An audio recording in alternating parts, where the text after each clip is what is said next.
Hello, my name is Tanika, and welcome to my discussion. So, today is like what day 554,000 of quarantine. Uh, the whole world is going through a pandemic. Pandemic. Yes, a pandemic. Like, I'm 21 years old and I am going through a pandemic. I will surely have my story to tell my children. But yes, um, but I really just wanted to talk about it all, you know, the whole pandemic and stuff. Um, I know the experience may be different for a lot of people, you know. Some people probably enjoying it, like being home, no school, even though we do have classes online. Um, yeah, but I know for a lot of people it's hard, especially for the ones who actually, you know, contract the virus.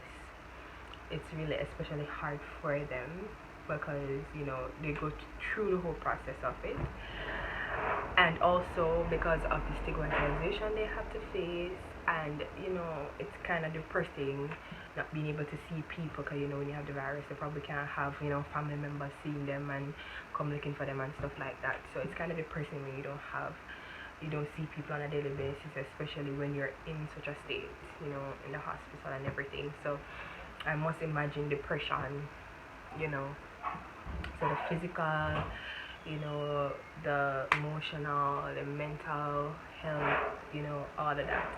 They're going through all of that cycle and stuff. So I know that it's especially hard for them. And then it's really hard for the people who have to be there to make sure that everything is being taken care of. So that's like the government, but mostly like the frontline workers, like the doctors and stuff like that, and the police officers. It's especially hard for them because they have to be doing things that probably the public doesn't like and stuff, and they have to be making the hard decisions. And then for us now, for people like me and you, who we have to be locked up in the house, it's stressing too for us. I mean, I think personally for me it is a little stressing because I feel like I'm not in control. The virus, it's basically determining our next steps for us. I can't plan for next month, I can't plan for next week because I don't know what the virus holds and stuff like that. And not knowing when this will all be over, me not knowing that this is going to finish July, we're going to finish December, we're going to finish January, we're going to finish next month tomorrow. It's kind of it's kind of overwhelming for me. I mean, I'm able to stay sane because I have things occupying my time because I have school. I do have school. So I have my assignments to do, so that occupies my time. Plus Netflix. Yes. I watch Netflix to pass time, and then my friends are great help, making it fun and stuff like that. But in those down moments, in those silent moments, I do get overwhelmed. And when, especially when you wake up every day and see that it's getting worse instead of better, it is overwhelming.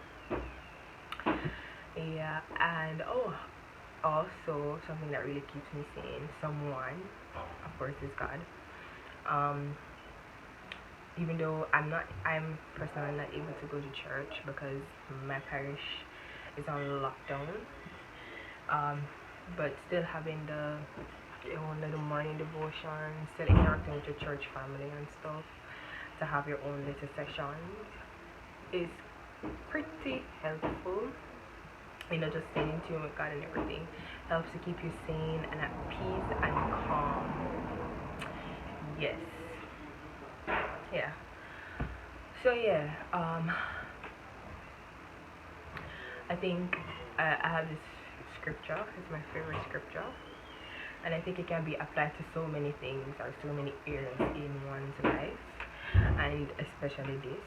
Isaiah 41 verse 10 tells me not to fear, tells me not to be dismayed, for God will help me, He'll uphold me, He'll strengthen me.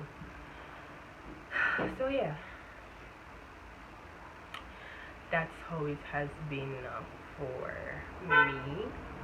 Just have to be taking it one step at a time, because at the same time I have to be grateful that I have food to eat, I have a roof over my head, I sleep on a bed, and I still have the people that I love, and I have not catched the virus, and anybody who I know and love hasn't contracted it. So there's so much to be grateful for, just being alive, and I don't need to be in a hospital fighting for my breath. I am exceptionally grateful for that. Yes, I am. Yes, I am. But I do want to hear how you guys have been dealing with the virus. What are your methods?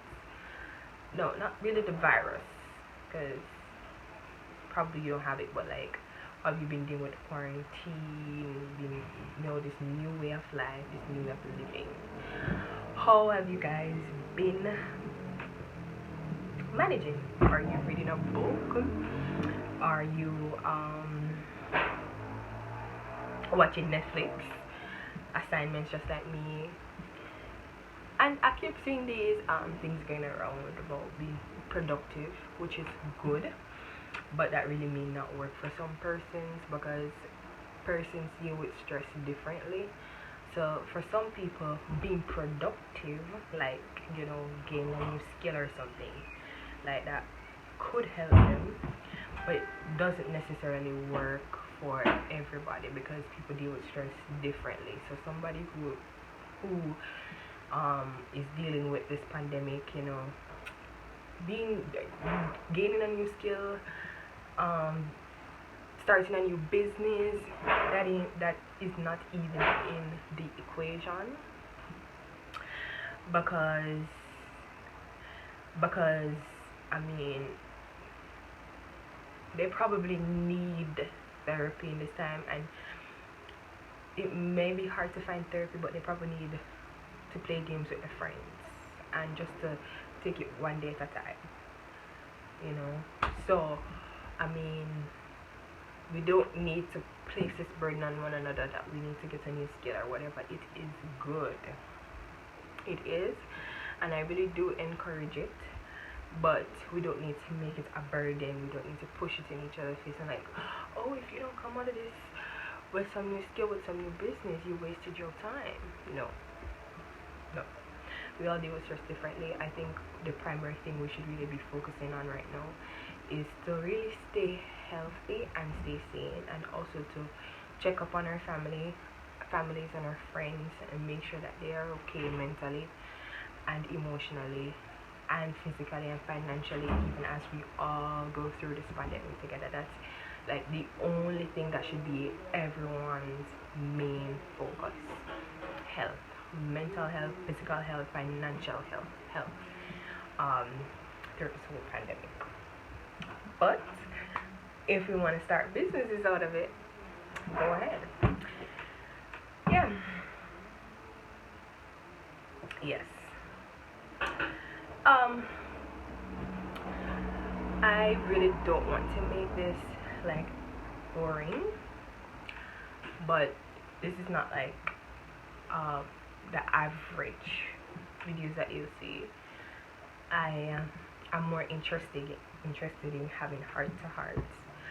I am more interested in focusing on my mental, emotional health, so is yours. More interested in going on journeys with you emotionally, mentally, giving advice, taking advice, and stuff like that, because I don't think a lot of focus has been placed on, or we don't place a lot of focus on that in today's society. Yeah, I mean, I would play some videos. I would play some videos as well, of course. I would from time to time. I mean, we're not gonna always be talking, but yeah, I play some games and stuff like that. But this is mainly like a life journey, like a hold hand journey. You and I, me and you, we just talk to one another and we advise one another. Yeah, but as I end this, I just want to remind you all to stay safe, meaning don't go outside unless you absolutely need to, unless it's absolutely necessary. And when you do go outside, remember to social distance, like practice social distancing, and wear your masks properly and effectively. Don't be touching up your mask, like be doing this, like you're contaminating it. When you're doing that, when you keep putting it down and then putting it back up, you're contaminating it, and if there's any germs on your hands, they just got access to right here. So yeah, or any virus or whatever. And wash your hands regularly. When you get off the road, you go take a shower or wash your hands or something, but be clean. Use a sanitizer. Pray every day. And talk to God, get closer to Him. Yes, and make sure you do all that you need to do. So if you go to school, make sure you complete your assignments and stuff. Yeah, all of that. Yes. So that is my advice to you. Yes, thank you for listening. Thank you for watching. Hope we can do this again.